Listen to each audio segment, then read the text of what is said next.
வணக்கம். நீ பார்த்தோம்னா அண்ணன் எஸ்ஆர் தமிழ் அவரை பத்தி நிறைய பேர் போடணும்னாங்க.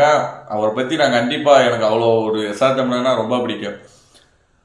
ஒரு உண்மையான உருத்தான ஒரு சமுதாய போராளி எஸ்ஆர் தமிழ். அவருக்கு தேனியில பார்த்தோம்னா அவர் கூட பிறந்த தம்பி கூட ஒரு இடம் வாங்கி அவரோட சமாதியை பார்த்தீங்கன்னா ரொம்ப இதா இருக்கு.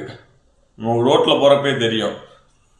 அதெல்லாம் எடுத்து அவங்க தம்பிலாம் உண்மையில ஒரு கோயில் மாதிரி கூட கட்டி அதை பெருசா கொண்டு வரலாம். அன்னை சக்கரவர்த்தி அன்னை நிறைய பேர் அந்த ஒரு நாள் மட்டும்தான் டிசம்பர் 26 அன்னைக்கு மட்டும்தான் நல்லா கிரைண்டா கொண்டாடுறது, கிரெயின்ல மாலை போடுறது எல்லாம் பண்றீங்க. அந்த சமாதி இப்போ நீங்க போய் பார்த்துருக்கீங்களா?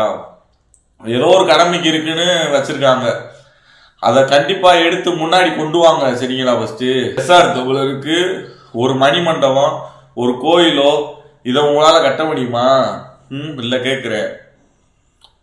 இதெல்லாம் நீங்க கண்டிப்பா எடுத்து கொண்டு வாங்க. இதே தேனி மாவட்டத்துல அப்படி இப்படின்னு சும்மா ஒரு ஆர்ப்பாட்டம், ஒரு சின்ன சின்ன போராட்டம் பண்ணா பத்தாது. அண்ணன் தமிழ் அண்ணனுக்கு ஒரு மணிமண்டபம் அந்த இதை நல்லா பெருசா கிராண்டா கொண்டு எடுத்து வைக்கணும்.